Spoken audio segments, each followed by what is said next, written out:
आद्या के घर आने के बाद निखिल आद्या से बात करने की कोशिश कर रहा था, पर कभी माँ और कभी माया की वजह से वो अपनी बात कर नहीं पा रहा था। आदू, सच बताना, तू वाकई ठीक है ना? और आर्यन, उसका बिहेवियर ठीक रहा तेरे साथ? मुझे थोड़ा अकड़ू लगा वो। और जैसे ही मौका मिला, निखिल ने आद्या से एक के बाद एक कई सवाल पूछ डाले। आद्या अब तक ये तो अच्छी तरह से समझ चुकी थी कि निखिल उसकी खुशी के लिए कुछ भी कर सकता है, और इसका सबूत उसकी आंखों के सामने था। मैं बिल्कुल ठीक हूँ निखिल, और वहाँ के लोग उम्मीद से ज़्यादा अच्छे हैं। तुम बेकार में स्ट्रेस ले रहे हो, आद्या ने उसको यकीन दिलाते हुए कहा, ताकि कम से कम उसकी तरफ से तो वो बेफिक्र हो जाए। लेकिन मैंने उस आर्यन को तुमसे बात करते हुए नहीं देखा। मुझे कुछ ठीक नहीं लगा, इसलिए पूछ रहा हूँ। निखिल ने अपने दिल की बात कह डाली। निखिल, कल शादी हुई है हमारी, कोई बरसों नहीं हुए। एक दूसरे को समझने जानने में थोड़ा वक्त तो लगता है, आद्या ने निखिल को समझाते हुए कहा। और फिर भी अगर कोई भी बात हुई तो अपने भाई से थोड़ी ना छुपाऊंगी। सबसे पहले तुम्हें ही आकर बताऊंगी, आद्या ने उसके हाथों को थामते हुए उसकी आंखों में देखते हुए यकीन से कहा।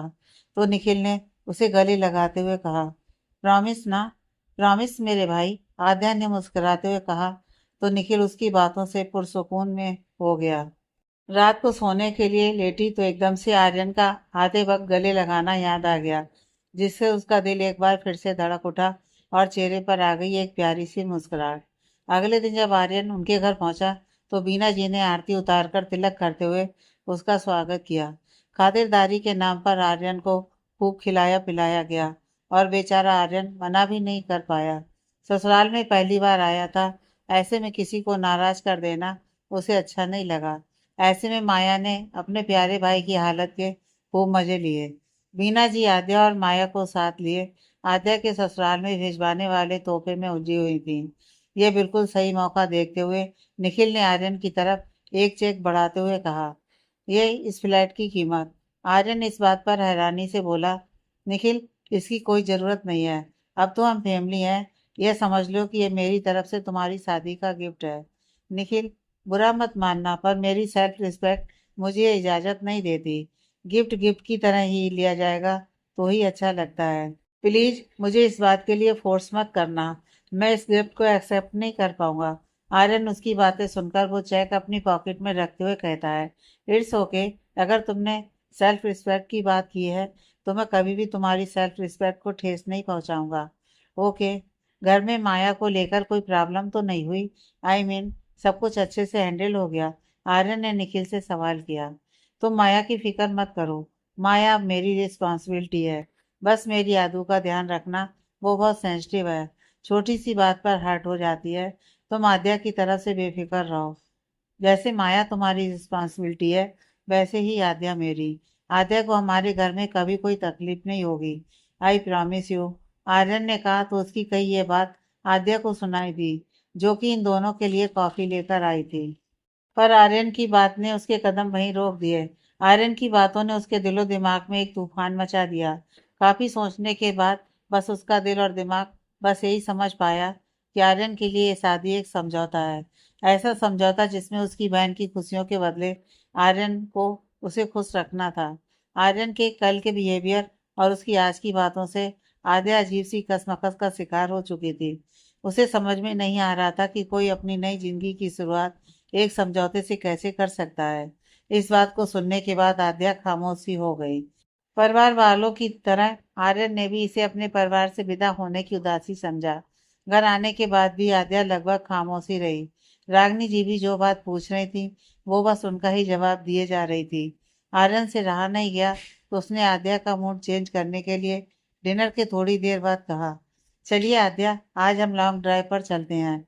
बाहर मौसम बहुत अच्छा हो रहा है, ऐसे में आपका मूड भी अच्छा हो जाएगा।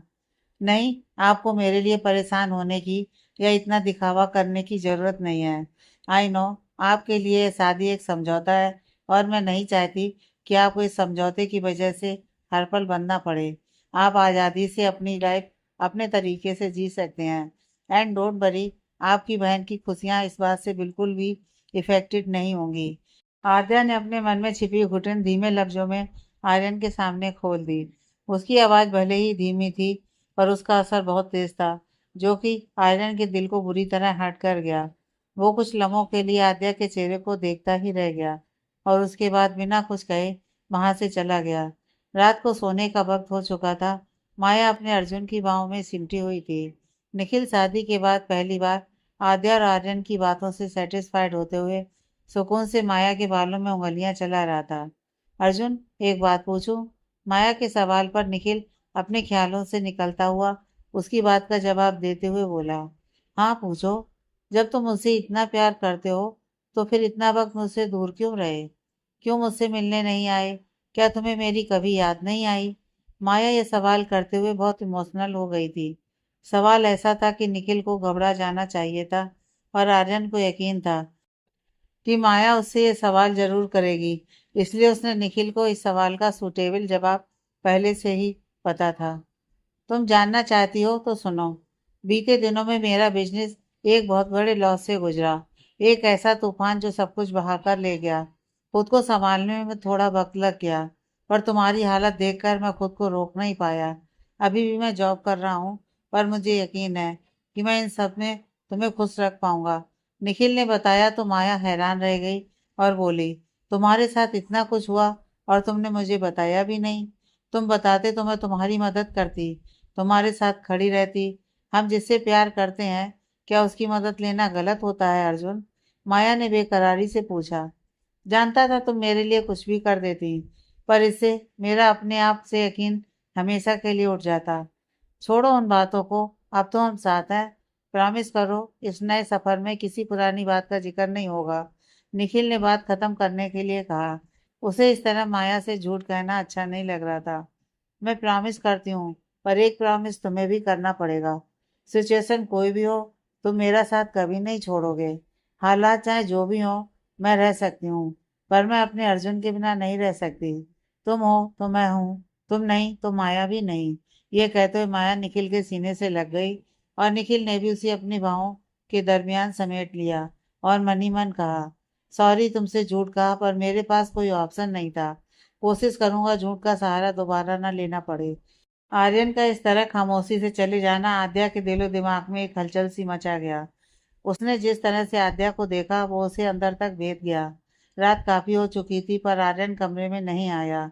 आद्या अपनी कई बातों को लेकर उलझी हुई थी। आर्यन का इंतजार करती रही, पर वो नहीं आया। रात के किस पहर उसकी आंख लग गई और उसे एहसास नहीं हुआ। सुबह जब उसकी आंख खुली, तब भी आर्यन वहां नहीं था। आद्या को अंदाजा हो चुका था कि आर्यन रात भर कमरे में आया ही नहीं। रेडी होकर कमरे से बाहर पहुंची तो पीटर से पता चला कि आर्यन सुबह सुबह ही अपनी गाड़ी लेकर सूट के लिए निकल गया। रागनी जी के आर्यन के बारे में पूछने पर आद्या ने पीटर की कई बात ही दोहरा दी। रागनी जी के साथ नाश्ता करने के बाद उन्होंने इस आलीशान घर का एक एक कोना आद्या को दिखाया। वो रागनी जी के साथ तो थी, पर उसका मन आर्यन में ही अटका हुआ था। सुबह से शाम होने को थी, पर आर्यन घर नहीं लौटा था।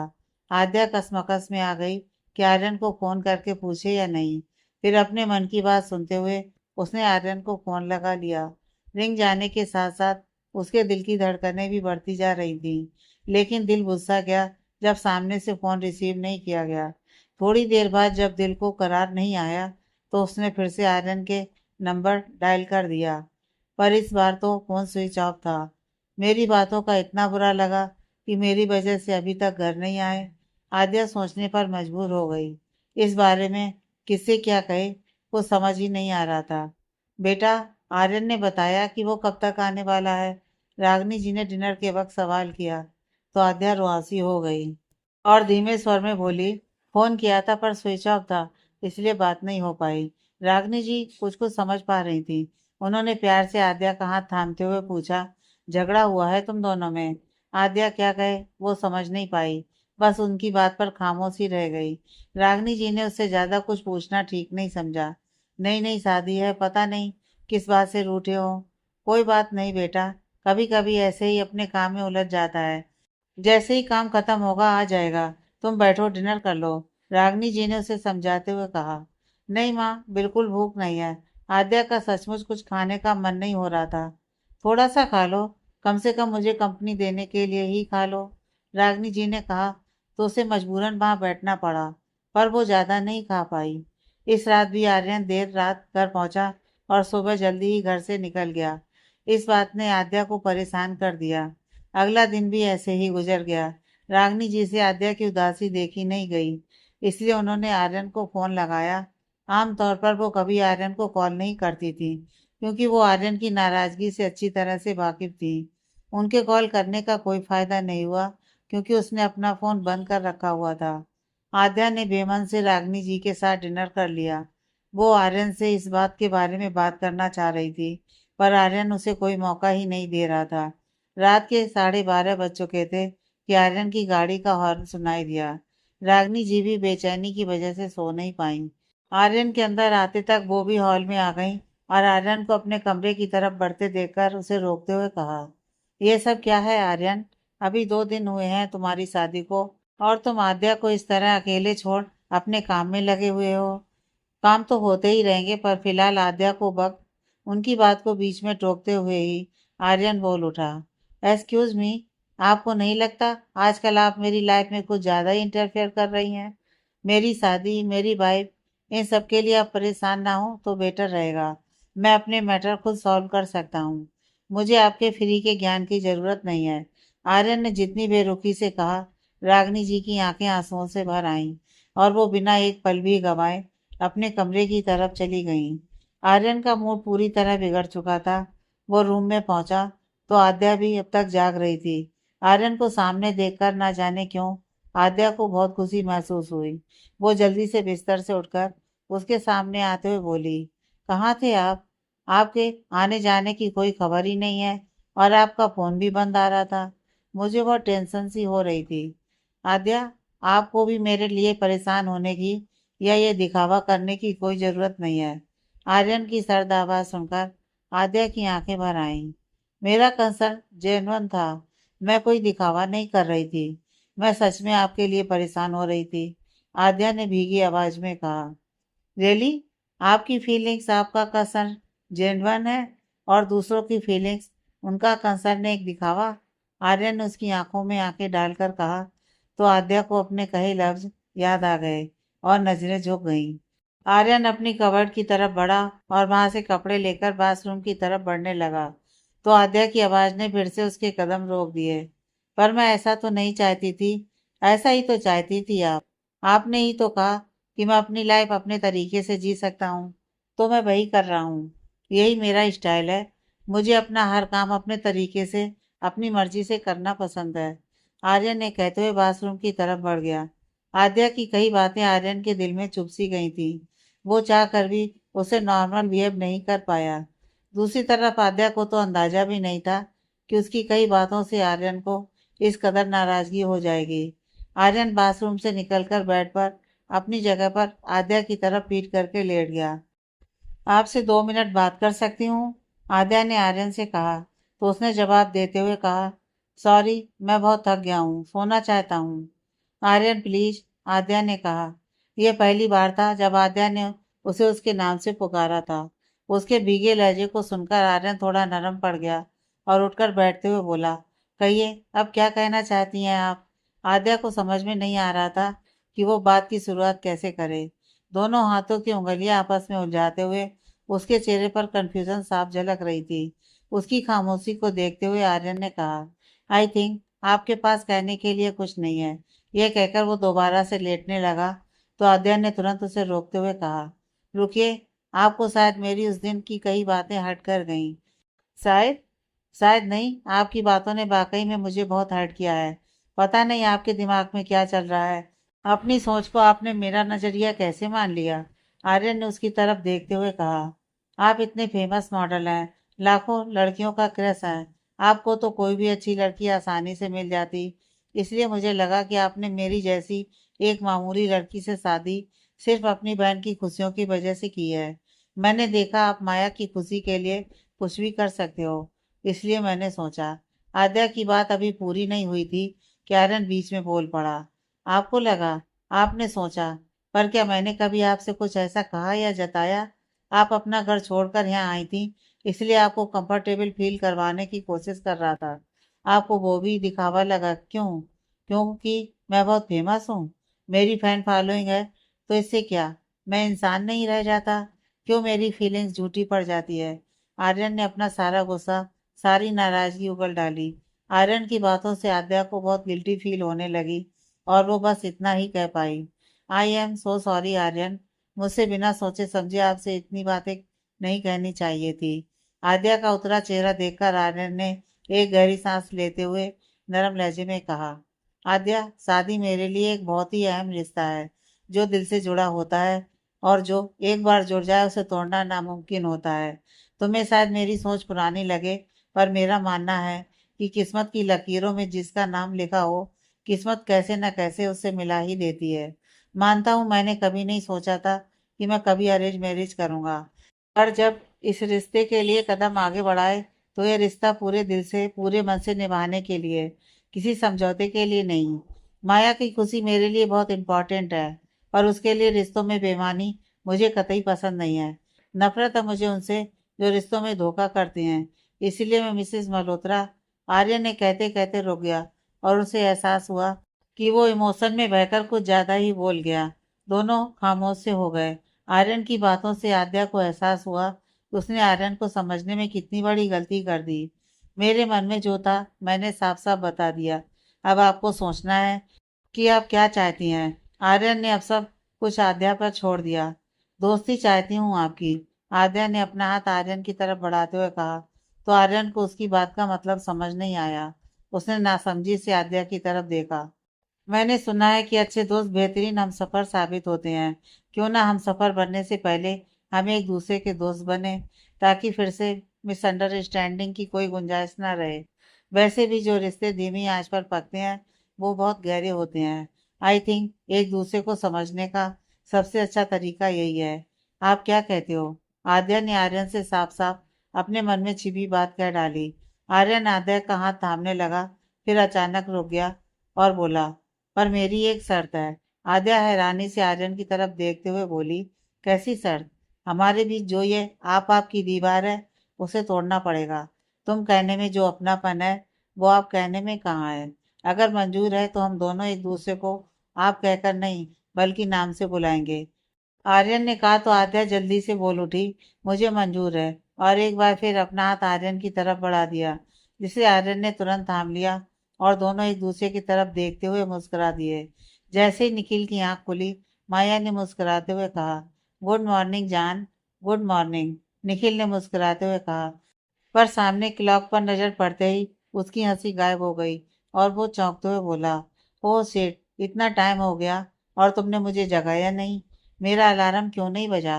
रिलैक्स, अलार्म बजा था, पर मैंने जल्दी से उसे बंद कर दिया क्योंकि वो मेरे अर्जुन की नींद में खलल डाल रहा था। तुम्हें पता है कितने क्यूट लग रहे थे सोते हुए, कितने सुकून में सो रहे थे, इसलिए मैंने तुम्हें सोने दिया। माया, तुम पागल हो गई हो क्या। तुम्हें पता था ना आज से मैं ऑफिस जाने वाला हूँ। फिर भी ये कहते हुए निखिल जल्दी से अपने कपड़े लेते हुए जल्दी से बाथरूम की तरफ बढ़ गया। तो माया मुस्कुराते हुए कहने लगी, पागल तो मैं हो ही गई हूँ तुम्हारे प्यार में। निखिल बालों पर कॉम करके अपनी वॉच पहनने लगा, तो माया ने उसके गले में बाहें डाल दी और बोली, तुम ऑफिस चले जाओगे तो मेरा बिल्कुल मन नहीं लगेगा। हाँ हाँ, वेरी फनी, निखिल ने उसकी बाहें गले से निकालते हुए कहा। फनी क्या है इसमें, सचमुच मैं तुम्हें बहुत मिस करूंगी, माया ने मुंह फुलाते हुए कहा। ऑफिस तो जाना ही पड़ेगा, मैं शाम को जल्दी आने की कोशिश करूंगा। ओके, निखिल ने उसका नाक खींचते हुए कहा। निखिल के नाश्ते के टेबल तक पहुंचने के कुछ मिनटों के बाद ही माया भी वहां आ गई। आज उसने छोटे से टॉप के साथ पैंट प्लाजो पहना हुआ था, जिसमें उसकी गोरी कमर साफ दिखाई दे रही थी। उसने जब बीना जी के पैर छुए तो बीना जी ने उसे ऊपर से नीचे तक देखकर मन में सोचा, लो जी, मेरी मॉडर्न बहू आज अपने सही अवतार में आ ही गई। माया ने भी उनके देखने का अंदाज नोटिस किया था। निखिल फटाफट से नाश्ता करके दोनों को बाय बोलता हुआ जल्दी से ऑफिस के लिए निकल गया। माया अब तक बीना जी की नजरें कई बार खुद पर महसूस कर चुकी थी। उससे रहा नहीं गया तो उसने कह दिया, माँ, आपको मेरी ड्रेस अच्छी नहीं लगी। तो मैं रोज रोज साड़ी नहीं पहन सकती क्योंकि मुझसे उस साड़ी में चला भी नहीं जाता। और माँ, मुझे साड़ी बांधना कहाँ आता है, माया ने मासूमियत से कहा। अच्छा, तो फिर जो इन दिनों तुमने साड़ी बांधी थी वो कैसे बांधी, मीना जी ने उसकी बात पर सवाल किया। अच्छा, वो तो मैंने इनसे हेल्प ली थी। माया ने स्माइल करते हुए कहा। इनसे किनसे? वीना जी ने हैरानी से पूछा। इनसे मतलब? माया अर्जुन का नाम लेने को ही थी, फिर उसके दिमाग पर दस्तक हुई और उसे अर्जुन की कई बात याद आ गई और उसका मन बोल उठा। इसका मतलब माँ देखना चाहती हैं कि मैं अपने हस्बैंड का नाम लेती हूँ या नहीं। शायद मेरा टेस्ट ले रही हैं, पर मैं भी साबित कर दूंगी कि मैं उनकी संस्कारी बहू हूँ। चुप क्यों हो? वीना जी ने उसे खामोश देखकर पूछा। इनसे मतलब इनसे?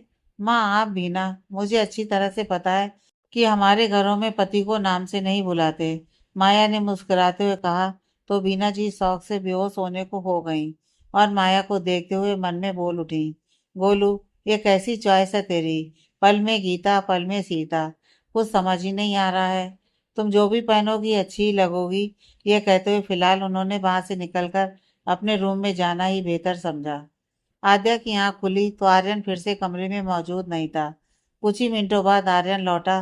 तब आद्या ने सवाल किया। आप सुबह सुबह कहाँ गायब हो जाते हो? आप? आर्यन ने अपनी आईब्रो उठाते हुए कहा। मतलब तुम? कहते हुए आद्या मुस्कुरा दी। जिम? मैं रोज सुबह जिम में होता हूँ, बस वहीं से आ रहा हूँ। अपने घर में ही है, तुमने देखा तो होगा ही। वैसे आमतौर पर सुबह की शुरुआत सवाल पूछने से नहीं, मॉर्निंग विश के साथ होती है। सो गुड मॉर्निंग आद्या, आर्यन ने स्माइल करते हुए कहा। वेरी गुड मॉर्निंग, आद्या ने सिर पर हल्की सी चपत लगाते हुए कहा। दोनों नाश्ते के लिए पहुंचे तो आज रागनी जी वहां मौजूद नहीं थी।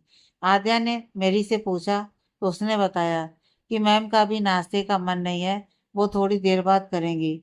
मैं उनसे पूछ कर आऊं? आद्या ने अपनी जगह से खड़े होते हुए आर्यन से कहा। बैठ जाओ, जब उनका मन होगा वो नाश्ता कर लेंगी।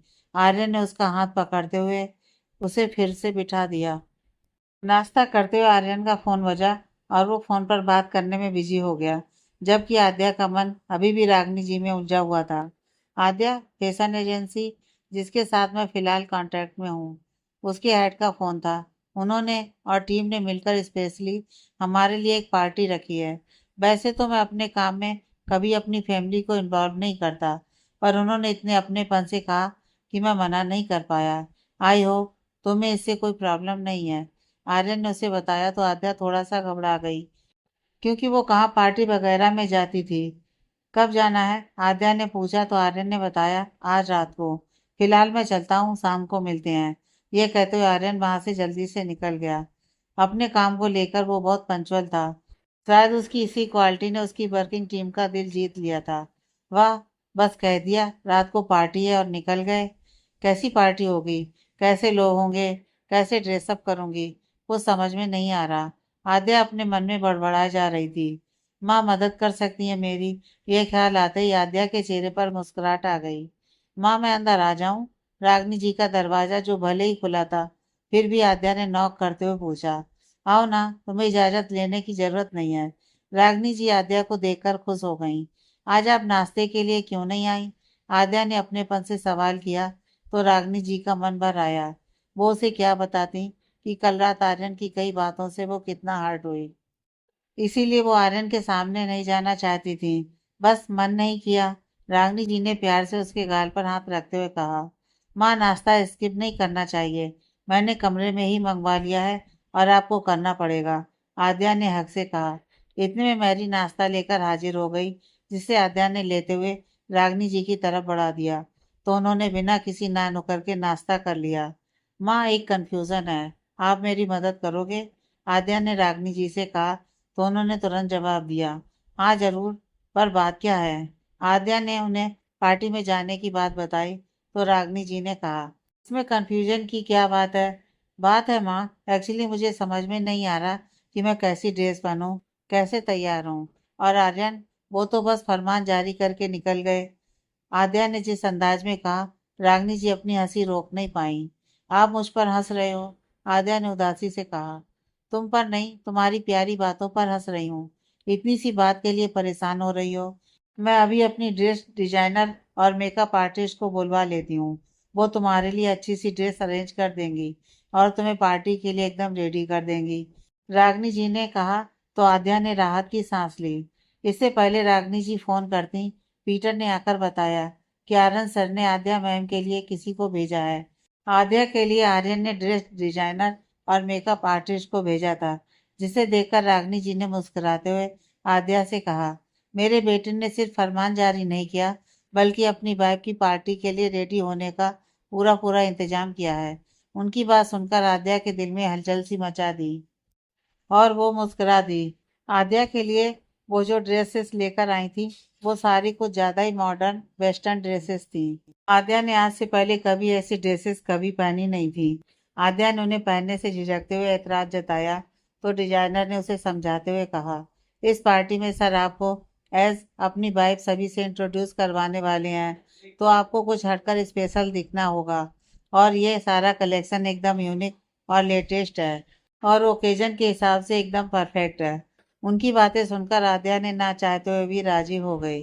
उन्होंने आद्या को पेंसिल हील के साथ ऑफ शोल्डर नी लेंथ ड्रेस पहना दी और मेकअप आर्टिस्ट ने उसके बालों को कर्ल करते हुए खुला छोड़ दिया। आद्या किसी मॉडल से कम नहीं लग रही थी। आद्या आईने में खुद को ही पहचान नहीं पाई। आद्या तैयार होने के बाद बिल्कुल एक मॉडल की तरह लग रही थी, पर वो अपनी इस लुक में खुद को बहुत अनकंफर्टेबल महसूस कर रही थी। एक तो उसकी ड्रेस इतनी छोटी थी कि उसे खुद ही शर्म आ रही थी, और ऊपर से मेकअप ऐसा कि वो खुद को ही पहचान नहीं पा रही थी। वो अजीब सी कसमकस में घिर आई थी। पहली बार वो आर्यन के साथ उसकी वाइफ की तरह कहीं जा रही थी। उसके हिसाब से यह सब कुछ परफेक्ट था, पर उसे इस सब की आदत नहीं थी, इसलिए उसे बहुत अजीब लग रहा था। यू आर लुकिंग स्टनिंग आद्या, आर्यन ने पीछे से आते हुए कहा, तो आद्या की कसमकस और बढ़ गई। You did your job very well, Aryan ने उस ड्रेस डिजाइनर और मेकअप आर्टिस्ट से कहा, तो वो मुस्कुराते हुए बोली, थैंक यू सर, और इतराते हुए वहां से चली गई। आद्या की नजरें झुकी हुई थीं। उसने जैसे ही आगे कदम बढ़ाया, हाई हील डिसबैलेंस होने के कारण वो लड़खड़ाकर गिर गई। आर यू ओके आद्या, आर्यन ने उसे खड़ा करते हुए कहा, तो उसने देखा आद्या की आंखों में आंसू थे। आद्या, क्या हुआ? उसकी आंखों में आंसू देखकर आर्यन ने फिक्रमंद होते हुए कहा, आई नो, तुम्हें मुझसे कुछ ज्यादा ही उम्मीदें हैं, पर मैं बताना चाहती हूँ कि मैं एक बहुत मामूली सी लड़की हूँ। ये फैशन, ये इस तरह से सजना संवरना मुझे नहीं आता, और मुझे सूट भी नहीं करता। ये जो तुम्हारे सामने खड़ी है, ये मैं हूं ही नहीं। ये ऐसी ड्रेसेस मैंने आज से पहले कभी नहीं पहनी, और ना ही हाई हील। मैं इस पार्टी में नहीं जाना चाहती। मैं नहीं चाहती कि मेरी वजह से तुम्हें शर्मिंदा होना पड़े। ये कहते हुए आद्या पूरी तरह से रोने लगी। आद्या रिलैक्स, आर्यन ने उसे कंधे से पकड़कर बिठाते हुए कहा, अगर तुम इन कपड़ों में, इस मेकओवर में अनकंफर्टेबल थी, तो उन्हें मना कर देती। आर्यन ने उसके पास बैठते हुए बड़े आराम से कहा, मैंने एतराज जताया था, लेकिन उन्होंने कहा कि इस ओकेजन के लिए यही सब सूटेबल रहेगा। आद्या की इस बात पर आर्यन ने उन दोनों को फोन लगाया, जो अभी अपना सामान समेटते हुए बस वहां से निकलने ही वाली थी। आर्यन के बुलाने पर तुरंत ही वहां पहुंचकर उनमें से एक ने कहा, एनी प्रॉब्लम सर? मैम ने यह ड्रेस पहनने से एतराज जताया था। आर्यन ने उनसे क्लियरली पूछा। यस सर, पर वो डिजाइनर बोलने को हुई, लेकिन आर्यन ने उसे बीच में ही टोकते हुए बोल पड़ा, पर क्या? जब मैम ने कहा कि यह ड्रेस उन्हें पसंद नहीं है, तो तुम कौन होती हो मिसेस आद्या आर्यन मल्होत्रा पर अपनी जबरदस्ती थोपने वाली? अब तुम डिसाइड करोगी कि वो क्या पहनेगी और क्या नहीं। आर्यन उन दोनों पर चिल्ला उठा। लेकिन सर, हमारी बात तो सुनिए। अभी अभी जो आर्यन को इम्प्रेस करके इतना इतरा रही थी, भाई अब उनके गुस्से से घबरा सी गई थी। लेकिन बेकिन कुछ नहीं, मैं कुछ नहीं सुनना चाहता। 15 मिनट है तुम्हारे पास। मैम की पसंद की ड्रेस अरेंज करो। आर्यन ने उन्हें अपना ऑर्डर सुनाया, तो वो आद्या की इंस्ट्रक्शन फॉलो करते हुए ड्रेस का इंतजाम करने में जुट गई। लगभग आधे घंटे में आद्या एक बार फिर तैयार होकर उनके सामने थी। आर्यन ने उसकी तरफ देखा तो उसकी नजरें उस पर ठहर गईं। उसका इस तरह देखना आद्या के दिल में हलचल मचा गया। कैसी लग रही हूँ? आद्या ने उसके पास आकर पूछा। इस वक्त वो ब्लैक कलर के खूबसूरत गाउन में थी। बालों का बन बनाया हुआ था, जिसकी कुछ रटें उसके गालों को चूम रही थी, और पैरों में कंफर्टेबल फुटवेयर पहने हुए थे, और हैवी मेकअप को हटाकर सादा सा मेकअप कर दिया गया था, और यही सादापन आर्यन को कुछ ज्यादा ही भाया था। बहुत खूबसूरत लग रही हो, पर एक कमी है, आर्यन ने कहा। उसकी इस बात पर आद्या हर एक चीज पर गौर करने लगी, पर उसे समझ में नहीं आया कि आर्यन किस कमी की बात कर रहा है। उसने आर्यन से पूछ ही लिया कि वो किस कमी की बात कर रहा है। स्माइल, आर्यन ने मुस्कुराते हुए कहा तो आद्या की हंसी छूट गई। इस हंसी ने वाकई उसे और हसीन बना दिया था। दोनों पार्टी के लिए निकल गए। आर्यन की लुक तो हमेशा से ही अट्रैक्टिव थी, पर आज वो कुछ ज्यादा ही डैशिंग लग रहा था। आद्या ने उससे नजरें बचाते हुए उसे कई बार देखा, पर आर्यन से उसकी यह हरकत छिपी नहीं रह सकी और उसने होठों पर दिलकश मुस्कान बिखेरते हुए कहा, मैं इतना अच्छा लग रहा हूँ कि तुम भी मेरी तारीफ कर सकती हो, अगर तुम चाहो तो। उसकी बात पर आद्या ने झेपते हुए नजरें झुका ली तो आर्यन ने तुरंत कहा, इसका मतलब मैं अच्छा नहीं लग रहा हूँ? नहीं, तुम तो बहुत हैंडसम लग रहे हो। उसकी बात पर जल्दी जल्दी में बोल गई तो आर्यन उसकी इस हरकत पर मुस्कुरा उठा। उसकी मुस्कुराहट ने आद्या के होठों पर भी हंसी बिखेर दी। थैंक यू, आद्या ने आर्यन से कहा। For what? आर्यन ने पूछा। फॉर एवरीथिंग, आद्या ने उसकी तरफ देखते हुए कहा। You are most welcome, Aryan ने उसी के अंदाज में जवाब दिया। दोनों वेन्यू में पहुंचे तो चारों तरफ लोगों की भीड़ और मीडिया ने उन्हें घेर लिया। सिक्योरिटी गार्ड उन्हें भीड़ से बचाते हुए सुरक्षा घेरा बनाकर खड़े हो गए। आर्यन ने गाड़ी से निकलकर आद्या की तरफ का दरवाजा खोलते हुए उसकी तरफ अपना हाथ बढ़ा दिया, जिसे थामते हुए वो गाड़ी से बाहर निकली। उसके गाड़ी से निकलते ही आर्यन ने अपना एक हाथ उसकी कमर में डालते हुए उसे अपने करीब कर लिया, जिस पर आद्या का दिल जोरों से धड़क उठा। न जाने कितने ही लोगों की उत्साहित नजरें और कितने ही कैमरे उन पर जा टिके, जिसे देखकर आद्या नर्वस ही हो गई। आर्यन ने उसकी बाजू में अपनी बाजू डालते हुए अंदर की तरफ कदम बढ़ा लिए। एक शानदार एंट्री से उनका स्वागत किया गया। आर्यन को अपनी बाइक के साथ देखकर आज कितनी ही लड़कियों के दिल टूट गए थे। सभी ने उन्हें उनकी शादी के लिए बधाइयां देते हुए उन्हें कितने ही गिफ्टों से नवाजा गया। उसके बाद रिपोर्टर्स की भीड़ ने उन्हें घेर लिया। उन सबके सवालों का जवाब आर्यन इजीली दिए जा रहा था, क्योंकि ये कमरा, ये लैम्पलाइट, ये लोग उसके लिए कुछ भी नया नहीं था। कंफ्यूजन तो आद्या को हो रही थी। ज्यादातर वो खामोश ही रही। अगर किसी सवाल का जवाब उससे पूछा गया तो उसने बहुत कम शब्दों में उनका जवाब दिया। उनकी अलग अलग तरह की कितनी ही तस्वीरें ली जा रही थी और आर्यन बार बार आद्या के कान के नजदीक जाकर उसे स्माइल करने को बोल रहा था, क्योंकि आद्या की नर्वसनेस बार बार उस पर हावी हुए जा रही थी। ऐसे माहौल में आद्या से तो ढंग से कुछ खाना पीना तो दूर, सांस भी नहीं ले पा रही थी। पार्टी न जाने कितनी देर तक चलने वाली थी, पर वो यहाँ से निकल जाना चाहती थी। आर्यन, मुझे अपनी तबीयत कुछ ठीक नहीं लग रही है। हमें यहाँ और कितनी देर रुकना होगा? आद्या ने आर्यन से धीरे से पूछा।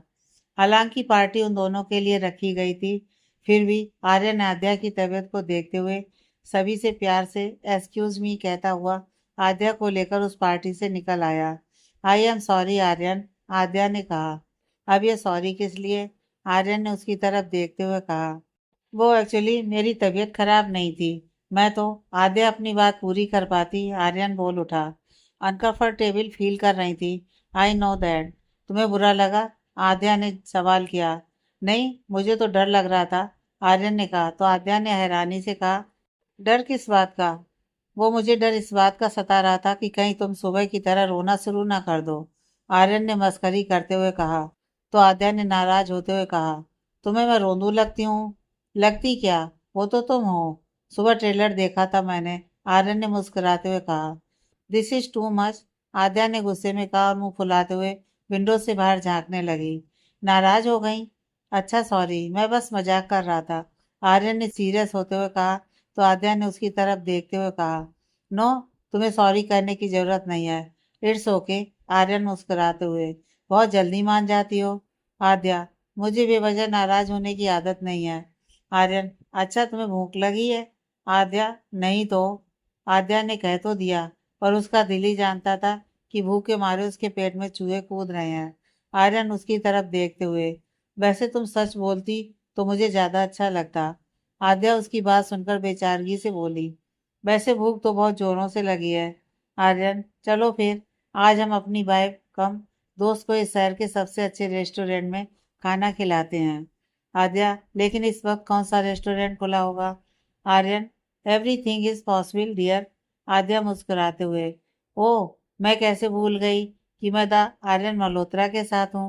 आर्यन उसे एक आलीशान रेस्टोरेंट में ले आया। यहाँ भी वैसा ही कुछ नज़ारा था। उन्हें वीआईपी ट्रीटमेंट देते हुए सब उनके आगे पीछे हो लिए। आर्यन के लिए खास टेबल लगवाई गई। आर्यन ने मेनू पर एक नज़र डाली और ऑर्डर देते हुए कहा, आइटम नंबर 134। आर्यन का ऑर्डर लेते ही वेटर ने आद्या के पास आकर कहा, ma'am your order please. Item number 252। आद्या जो मेनू को उलट पुलट कर देख रही थी, कई चीज़ों के तो उसके नाम ही पहली बार पढ़े थे। वेटर मुस्कुराते हुए उसके ऑर्डर का इंतजार कर रहे थे, इसलिए उसने नर्वसनेस में जल्दी से बिना सोचे समझे उसे एक नंबर बता दिया। कुछ ही मिनटों में उनका खाना उनके सामने था। आद्या ने आनन फानन में वो डिश ऑर्डर तो कर दी थी, पर अब जब वो सामने आई थी तो वो उसे देखकर ही कंफ्यूज हो गई कि इसे खाया कैसे जाता है। उसने फॉक चम्मच दोनों से ट्राई किया, पर इस डिश को खाना इम्पॉसिबल लग रहा था। शर्मिंदगी से आद्या की आंखें भर आईं। आर्यन उसकी हर एक हरकत को नोटिस कर रहा था। आर्यन अपनी चेयर को उसकी चेयर के पास खिसकाते हुए उसके बिल्कुल नजदीक आकर बैठ गया और उसके हाथ पर हाथ रखते हुए बोला, सिर्फ दोस्त का है पर माना नहीं। आद्या, तुम वैसे बिहेव करो जो तुम हो। अगर कुछ समझ में नहीं आता तो साफ साफ मुझसे कहो। मैं दुनिया के लिए हूँ द आर्यन मल्होत्रा, पर तुम्हारे लिए मैं सिर्फ तुम्हारा दोस्त बनना चाहता हूँ। मैंने बिना पढ़े इसलिए ऑर्डर दे दिया ताकि मैं यहाँ अक्सर आता रहता हूँ, पर तुम अपना टाइम ले सकती थी। छोड़ो इन बातों को, आज दो दोस्त एक ही प्लेट से खा लेते हैं। यह कहते हुए आर्यन ने उसकी तरफ अपनी प्लेट बढ़ा दी तो आद्या की नम आंखों में खुशी की चमक फैल गई और उसने आर्यन की आंखों में देखते हुए कहा, तुम बहुत अच्छे हो आर्यन। डोंट वरी, मेरे साथ रहोगी तो तुम भी इतनी अच्छी बन जाओगी। आर्यन ने मजाकिया अंदाज में कहा तो आद्या उसकी बात पर खिलखिलाकर हंस दी और आर्यन उसकी मासूम हंसी को निहारता रह गया। अगले दिन न्यूज़पेपर, टेलीविजन चैनल, सब जगह सुपर मॉडल आर्यन मल्होत्रा की शादी के चर्चे थे। आर्यन और आद्या सब जगह छाए हुए थे। कल तक जो लोग आद्या के किरदार पर कई तोहमतें लगा रहे थे और दावा कर रहे थे कि इस बेगैरत लड़की से कोई शादी नहीं करेगा, आज उसी आद्या को आर्यन मल्होत्रा की पत्नी के रूप में देखकर उनकी आंखें हैरानी से फटी जा रही थीं और मुंह सिल चुके थे। वाह, भाई भाभी एक साथ कितने प्यारे लग रहे हैं। माया जो टीवी चैनल स्क्रॉल कर रही थी, अचानक आर्यन और आद्या को देखकर उसकी उंगलियां वहीं रुक जाती हैं। उसकी बात पर निखिल और बीना जी की निगाहें भी सहसा टीवी स्क्रीन की तरफ उठ गईं। बीना जी जहां ये सब देखकर भावुक हो गईं, वहीं निखिल के मन में यह सब देखकर गहरा सुकून उतरा था और वो मन ही मन सोचने लगा, यही तो मैं चाहता था कि मेरी आदू का रुतबा इतना ऊंचा हो जाए कि इसके करेक्टर पर उंगली उठाने वाले गिरे हुए लोग उसकी तरफ दोबारा उंगली क्या नजर उठाकर भी ना देख सकें। जैसे जैसे दिन बीत रहे थे, माया का अपने अर्जुन के लिए कंसर्न या कहें उसके लिए पागलपन बढ़ता जा रहा था।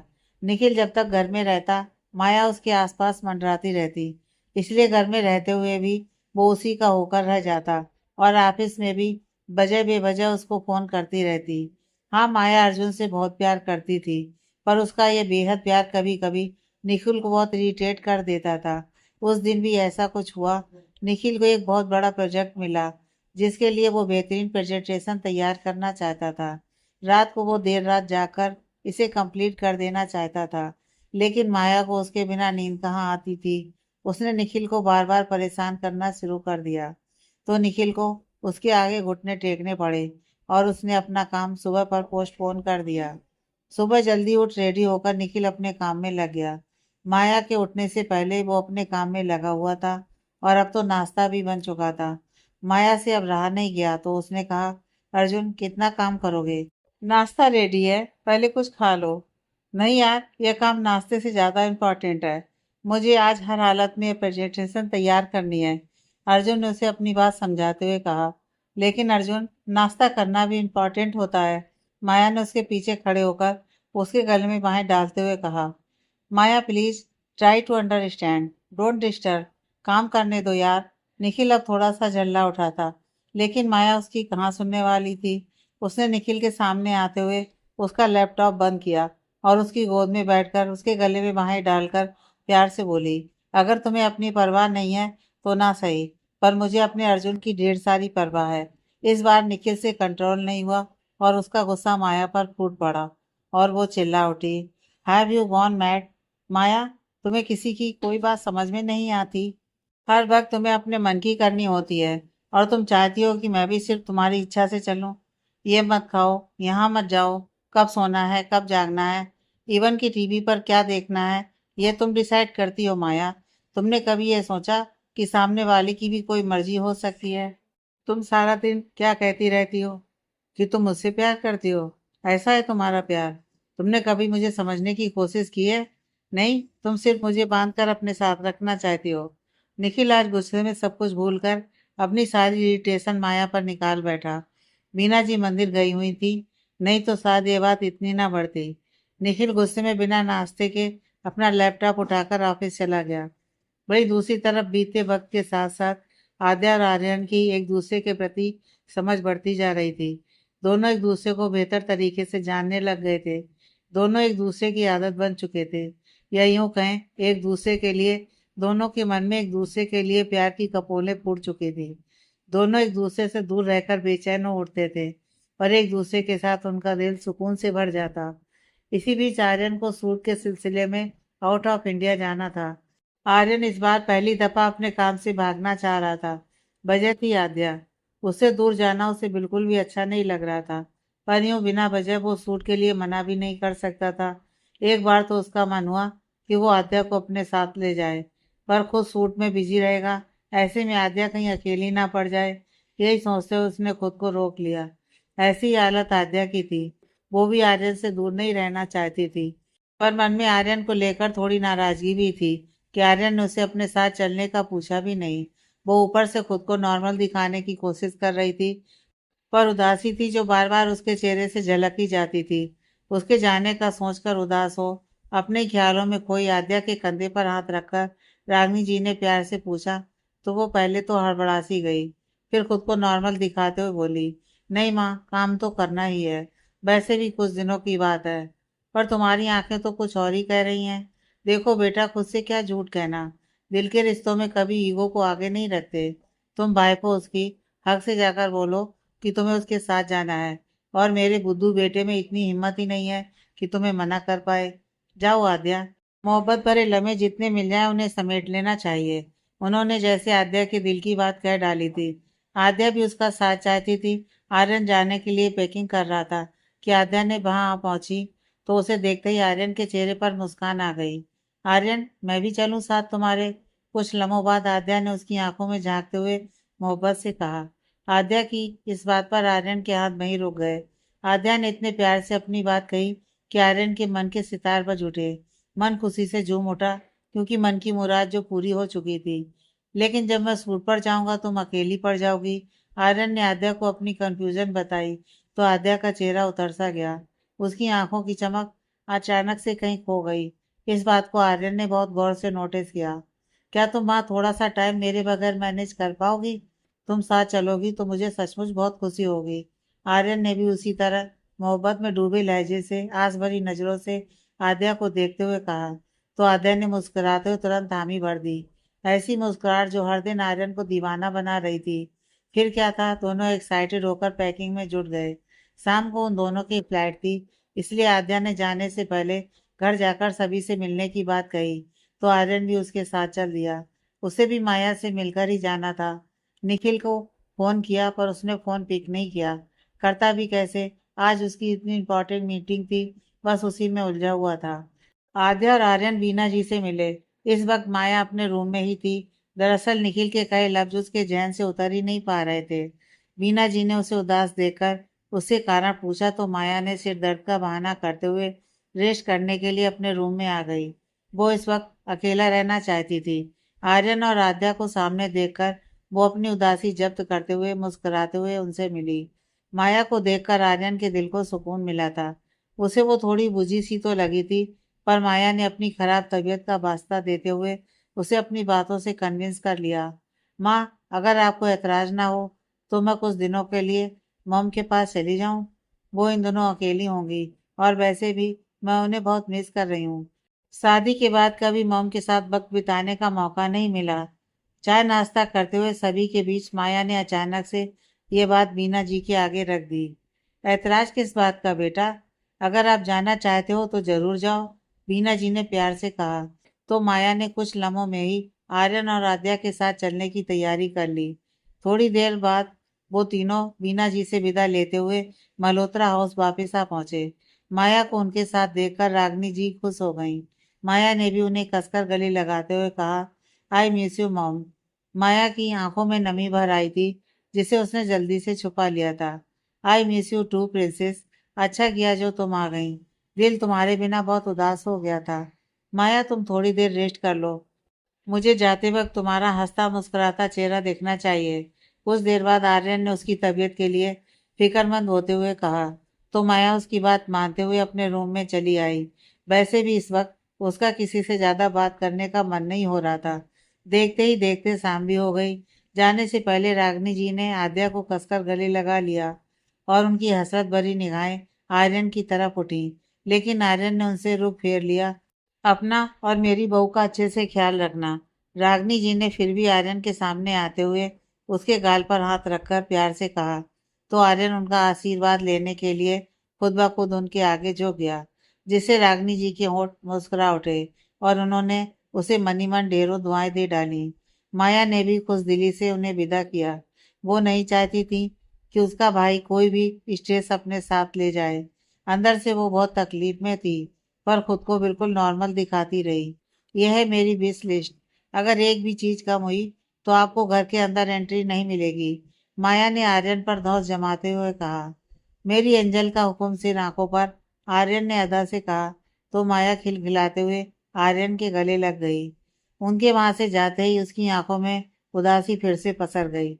एक तरफ जहां माया का ये हाल था, दूसरी तरफ निखिल को तो अंदाजा ही नहीं था कि काम के प्रेशर में आकर उसने माया को क्या क्या कह दिया, और उसकी कई बातें माया के दिल में फांस की तरह चुभ चुकी थी। निखिल ने अपनी तैयारी की हुई प्रेजेंटेशन को जब सबके सामने रखा तो सबको उसके आइडियाज और सोचने का तरीका बहुत पसंद आया। निखिल की वजह से कंपनी को इतना बड़ा प्रोजेक्ट मिल गया, इसलिए कंपनी के हेड ने खुश होते हुए उसे इस प्रोजेक्ट का सारा जिम्मा निखिल को सौंप दिया। अपनी मेहनत को सक्सेसफुल होता देखकर निखिल बहुत खुश हो गया था, और इन सब के चलते वो घर के लिए काफी लेट हो चुका था। उसने अब जाकर अपना फोन चेक किया तो आदू का फोन आया हुआ था। निखिल ने इस बात को लाइटली ले लिया, क्योंकि आदू उसका हालचाल पूछने के लिए अक्सर उसे फोन कर लेती थी। पर एक बात जो वो लाइटली नहीं ले सकता था, वो ये था कि शादी के बाद से ये पहली बार था कि माया ने उसे ऑफिस में कोई कॉल नहीं किया हो। सच पूछो तो उसने अपना फोन ही इसलिए साइलेंट पर रखा हुआ था ताकि माया की वजह से बार बार डिस्टर्ब ना हो। पर माया की एक भी कॉल ना देकर उसे बहुत हैरानी हुई थी, और वो घर के लिए निकल गया। आर्यन और आद्या दोनों बहुत खुश थे, और ये खुशी उनके चेहरे पर साफ साफ झलक रही थी।